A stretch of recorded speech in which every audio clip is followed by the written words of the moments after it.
Okay, तो hello guys. तो इससे पहले मैंने जितना भी आपको लॉसेस बताया है प्री स्ट्रेस में, तो वो लॉसेस दोनों प्री टेंशन पोस्ट टेंशन दोनों में हो रहा था। मतलब अगर इलास्टिक डिफॉर्मेशन ऑफ कंक्रीट के कारण जो लॉस हो रहा है और वो बस प्री टेंशन में होता है, ऐसा हम जनरली मानते हैं, क्योंकि पोस्ट टेंशन में भी वो लॉस होता है elastic deformation of concrete, loss due to elastic deformation of concrete. लेकिन अगर हम वायर को सक्सेसिव टेंशनिंग या एंकरिंग कर रहे हैं, तो अगर साइमल्टेनियसली सारे वायर को एक साथ हम पोस्ट टेंशन में अगर हम उसको टेंशनिंग और एंकरिंग करेंगे, तो उस केस में हमारा loss due to elastic deformation of concrete 0 होगा। लेकिन अगर सक्सेसिव करेंगे तब लॉस हो सकता है इलास्टिक डिफॉर्मेशन ऑफ कंक्रीट। और बाकी हमने फिर आगे लॉस बताया आपको कि ग्रिप के कारण लॉस होता है और श्रिंकेज के कारण लॉस होता है। तो ये दोनों में होता है, मतलब आपका pre tension post tension both cases में होता है। उसके बाद हमने बताया loss due to relaxation of stress in steel, ये भी दोनों में होता है, आपका प्री टेंशन में भी होता है, पोस्ट टेंशन में भी होता है। अब आगे मैं जो आपको लॉस बताने जा रहा हूँ, 2 लॉस बच गया है, लॉस ड्यू टू फ्रिक्शन और loss due to anchorage slip. ये जो लॉस है ये सिर्फ पोस्ट टेंशन में होगा, कि प्री टेंशन में ये लॉस नहीं होगा। ठीक है, तो हमेशा याद रखेंगे कि loss of stress due to friction हमेशा पोस्ट टेंशन में होगा और loss due to anchorage slip भी पोस्ट टेंशन में होगा। ठीक है, तो मैं जो ये दोनों लॉस बताना चाह रहा हूँ पोस्ट टेंशन केस बताऊँगा। तो loss due to loss of stress due to friction दरअसल होता क्या है, देखिए पोस्ट टेंशन केस में होता क्या है कि पहले से हम जो मेरा कंक्रीट मेंबर है उसमें हम डक्ट छोड़ देते हैं। अगर मान लीजिए जो डक्ट छोड़ रहे हैं, अगर ये ऐसा इसेंट्रिक हमको डालना है पोस्ट टेंशन वायर, तो हम ऐसा डक्ट छोड़ते हैं। ठीक है, डक्ट छोड़ देते हैं, मतलब वहाँ स्पेस होता है। ठीक, उसके बाद इसमें वायर डालते हैं, फिर इसको हम एंकरिंग और टेंशनिंग करते हैं, तो कंक्रीट में क्या आता है, कंप्रेसिव स्ट्रेसिंग फोर्स भी आता है। ठीक है, ये चीज़ें। दूसरा है कि ज़रूरी नहीं है कि एक स्ट्रेट लाइन डक्ट हो या स्ट्रेट लाइन वायर इसमें हम डालें, हो सकता है कि ये पैराबोलिक हो। ठीक है, ये ऐसा पैराबोलिक भी हो सकता है। डक्ट है, डक्ट मतलब एक जगह है और इसमें फिर बाद में वायर डाल रहे हैं और वायर को टेंशन कर रहे हैं, जिसके कारण कंक्रीट में कॉम्प्रेसिव स्ट्रेस आ रहा है। ठीक है, तो सेकंड केस हो सकता है। तो यही चीज़ है कि जब जो स्पेस है डक्ट में, ठीक, उसमें हम वायर डाल रहे हैं, मान लीजिए हमने वायर इसमें डाल दिया, ऐसा वायर हमने डाला और हम फिर वायर को क्या कर रहे हैं, टेंशन दे रहे हैं, वायर को टेंशनिंग कर रहे हैं, खींच रहे हैं इधर, और मान लीजिए इधर से हमने एंकर करके रखा है इसको, इधर से हम टेंशन दे रहे हैं।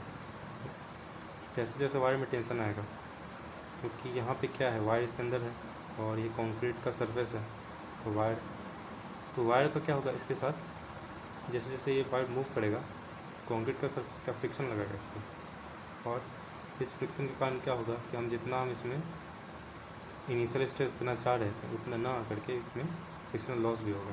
ठीक है, जिसको कहते हैं लॉस ड्यू टू फ्रिक्शन इसलिए होता है कि तो कर्व प्रोफाइल भी है, स्ट्रेट होगा क्योंकि यहाँ कर्व प्रोफाइल है, तो वायर कहाँ कहाँ मुड़ रहा है, वहाँ से क्या हो रहा है, कांटेक्ट हो रहा है सरफेस के साथ, कंक्रीट के सरफेस के साथ, तो इसलिए हमारा क्या होता है, फ्रिक्शन के कारण हमारा वायर में लॉस होता है। तो ये जो लॉस होता है, ठीक है, इसको हम 2 कारण से होता है। ठीक है, 2 कारण से लॉस होता है। एक तो होता है कि loss due to loss of stress due to curvature, एक तो कर्वेचर के कारण लॉस हो रहा है।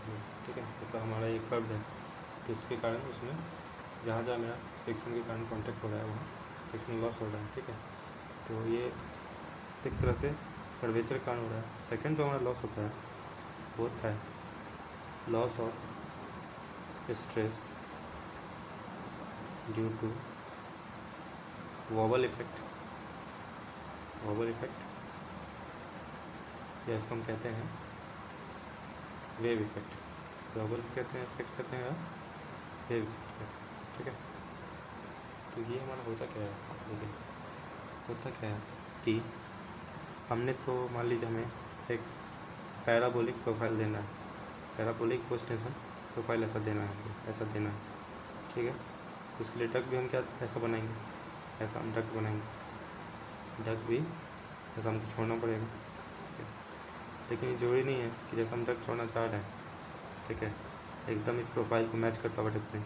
कहीं हो सकता है ये ऊपर थोड़ा सा ऊपर नीचे हो जाए, ठीक है, कहीं ये थोड़ा सा ऊपर नीचे हो जाए, ठीक है। उससे क्या होता है कि इसी ऊपर नीचे का कारण क्या होता है कि वायर में थोड़ा सा मिस अलाइनमेंट कहीं भी हुआ है, तो फिर अगर वायर को हम टेंशन कर रहे हैं, ठीक है, तो ये प्रोफाइल में कहीं मिस अलाइनमेंट है, तो उसके कारण इसी को हम कहते हैं वेव इफेक्ट। इसके कारण क्या होता है, इसमें फ्रिक्शन आता है, ठीक है। दो, एक तो कर्वेचर और दूसरा हमारा वेव इफेक्ट कहते हैं, ठीक है। मतलब कहीं भी अगर मिस अलाइनमेंट है तो उसके कारण भी हमारा, इसको हम लिख सकते हैं कि the wobble or wave effect is the result of accidental or unavoidable misalignment, ठीक है। because ducts or seeds cannot be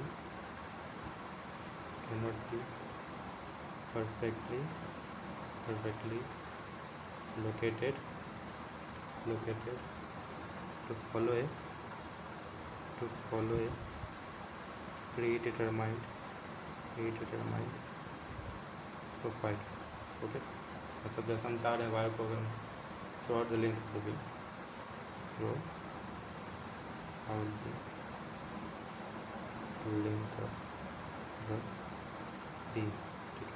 मतलब हम जैसा चाह रहे हैं कि पैराबोलिक प्रोफाइल के लिए पैराबोलिक ट्रैक देना चाह रहे हैं, तो हो सकता है कि वो पैराबोलिक ट्रैक ना हो, थोड़ा सा कहीं भी मिसअलाइनमेंट हो, तो उसके कारण हमारा वेव इफेक्ट होता है, ठीक है। तो ये सब इफेक्ट के बाद फाइनली हम सारे फ्रिक्शनल इफेक्ट को जब कंसिडर करते हैं, ठीक है, तो हम लिखते हैं ऐसा। तो हमको एक इक्वेशन है, ठीक है, ये एक्सपोनेंशियल फंक्शन का इक्वेशन px, ठीक है। और px कहते हैं px is equal to p naught, ठीक है, p naught into e to the power minus mu alpha plus kx, ठीक है, e टू द पावर। अब ये एक टाइप का इक्वेशन है, सारे फ्रिक्शनल इफेक्ट को कंसिडर करके इक्वेशन बनाया गया है, ठीक है। इक्वेशन का मतलब क्या है, ऐसा हम बनाते हैं,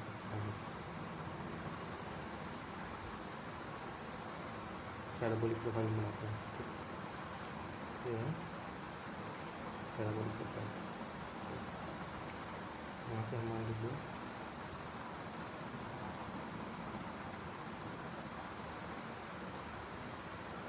हमारा ऐसा वायर है और इसको कह रहे हैं jacking,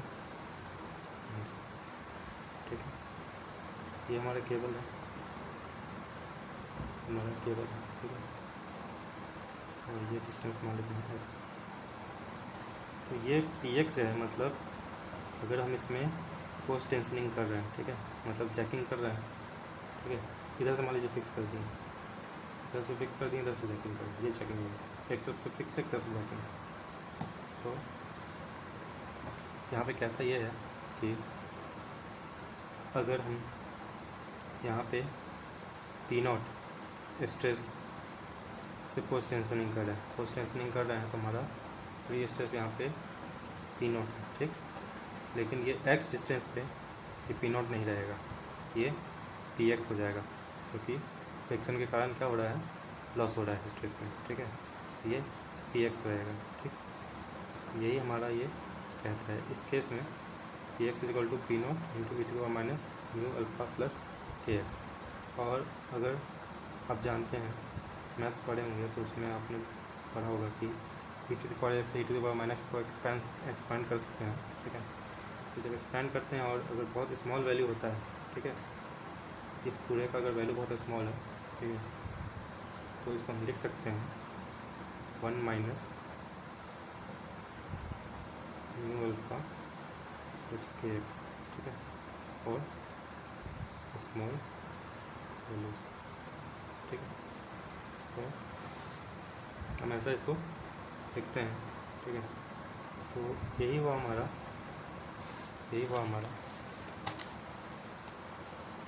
px is equal to p0 minus p0 into mu alpha plus kx, ठीक है। तो ये हमारा p0 है, ये हमारा क्या है, इनिशियल प्री स्ट्रेस, और px मतलब जो स्ट्रेस बच रहा है। तो बाकी ये स्ट्रेस क्या है, ये लॉस ड्यू टू फ्रिक्शन कहते हैं इसको, ठीक है, लॉस ड्यू टू फ्रिक्शन हम कह सकते हैं, ठीक है।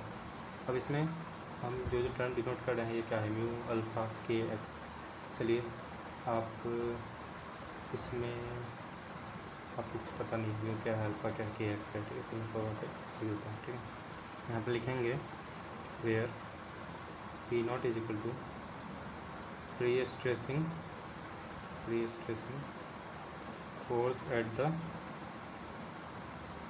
जैकिंग, ठीक है। मतलब जहाँ पे हम जैकिंग कर रहे हैं वहाँ पे प्री स्ट्रेसिंग फोर्स हमारा क्या है, p0 है, ठीक है। उसके बाद म्यू है हमारा coefficient of friction between cable and duct, मतलब केबल और डक्ट के बीच में हमारा जो फ्रिक्शन का कोफिशिएंट है उसको हम कहते हैं म्यू। अल्फ़ा क्या है, अल्फ़ा को कहते हैं हम, देखिए जिस दो पॉइंट पे हमको कंसिडर करना है, मान लीजिए एक पॉइंट ये है और एक पॉइंट ये है, ठीक है। ये हम एक्स डिस्टेंस पे ये पॉइंट लिए, एक पॉइंट ये है हमारा और एक हमारा जैकिंग एंड का पॉइंट है, ए और बी, ठीक। तो इस पॉइंट पे जो हमारा पैराबोलिक प्रोफाइल है, ठीक है, उस पर हम स्लोप देखेंगे या टेंजेंट ड्रॉ करेंगे स्लोप के लिए। तो हम यहाँ पे इस पर हमेशा यहाँ पे टेंजेंट ड्रॉ कर दिए, ठीक है, ऐसा हमने टेंजेंट ड्रॉ किया, ठीक। दूसरा हम एक टेंजेंट इस पॉइंट पे ड्रॉ करना चाहते हैं, तो एक इस पॉइंट पे टेंजेंट क्या होगा, ऐसा कुछ होगा,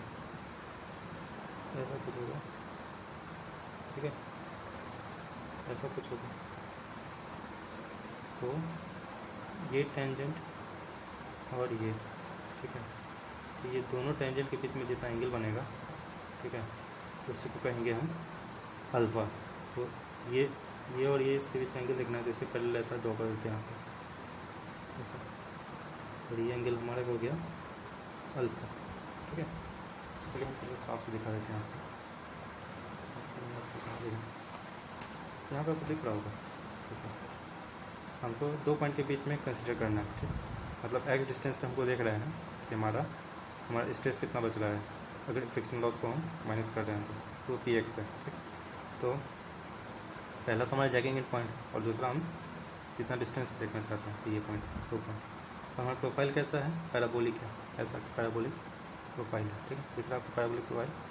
उसके बाद हम इस पॉइंट पे जो कर्व केबल का कर्व है उसको हम एक टेंजेंट ड्रॉ करते हैं, तो हमने टेंजेंट ड्रॉ कर दिया, ठीक है, टेंजेंट ड्रॉ किया। और दूसरा इस पॉइंट पे हमने टेंजेंट ड्रॉ किया, इस पॉइंट का टेंजेंट कुछ ऐसा होगा, तो उसको हम यहाँ पे दिखा रहे हैं नीचे या ऊपर दिखाई, चलिए ऊपर ही दिखाते हैं, यहीं पे दिखाते हैं टेंजेंट ऐसा होगा, ये टेंजेंट इसका पैरेलल ये है, टेंजेंट पैरेलल होता क्या, एंगल सेम ही होता है, तो ये टेंजेंट, और इसके पैरेलल इन दोनों का पैरेलल यहाँ पे ऐसा लेते हैं, तो इन दोनों टेंजेंट के बीच एंगल क्या होगा, तो हमने यहाँ पे टेंजेंट ला दिया, एक टेंजेंट यहाँ पे, तो एंगल क्या होगा, अल्फा हुआ, मतलब दोनों टेंजेंट के बीच का एंगल, ठीक है, इसी को कहते हैं अल्फा। तो हम कहते हैं the cumulative angle in radiance, the cumulative angle in radians through which the tangent to the cable profile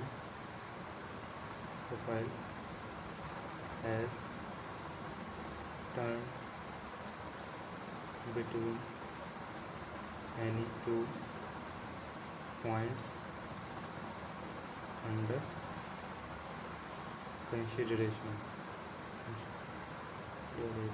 ये कह रहा है यहाँ पे भी वही सेम बात कह रहा है। कम्युलेटिव एंगल मतलब जो टोटल एंगल क्या है हमारा रेडियन में, ठीक है।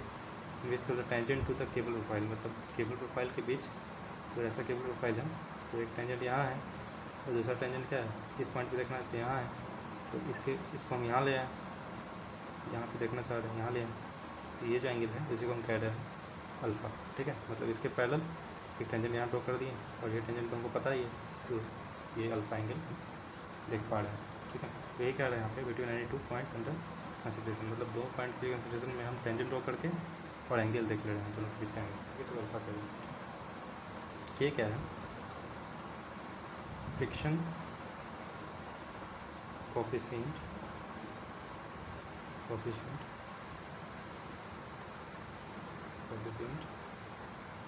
फॉर वेव इफेक्ट, ठीक है।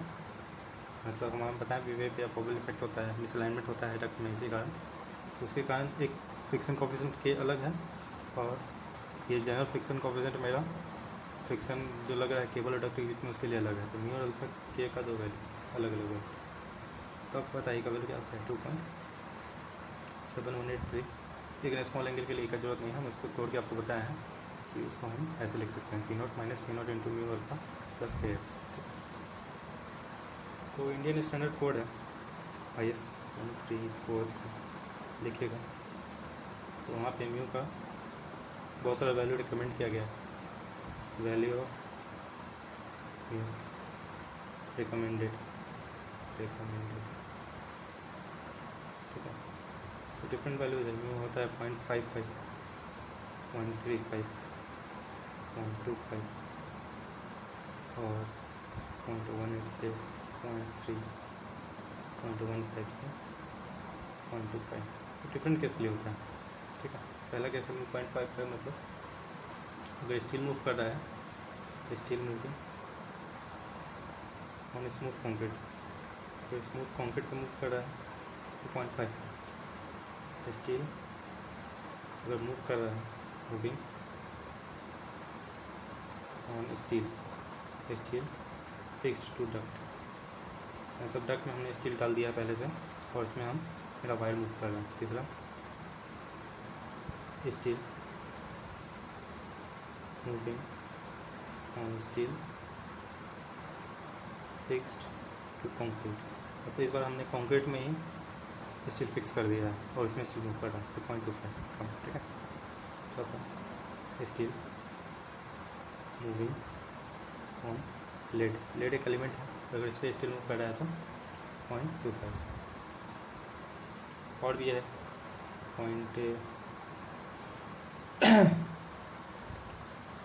अच्छा सॉरी ये वैल्यू दोनों के लिए 0.25 है, लेड और फिक्स 0.8 से 0.13 है जो वैल्यू, तो मल्टी लेयर वायर केबल्स के लिए है जो रिजिड रेक्टेंगुलर शीट को मूव कर रहा है, तो यहाँ पे है रिजिड रेक्टेंगुलर, या आप कोड में देख लीजिएगा शीट्स, अगर ऐसा कुछ रिजिड रेक्टेंगुलर शीट्स उस पर स्टील मूव कर रहा है तो ये वैल्यू, ठीक है।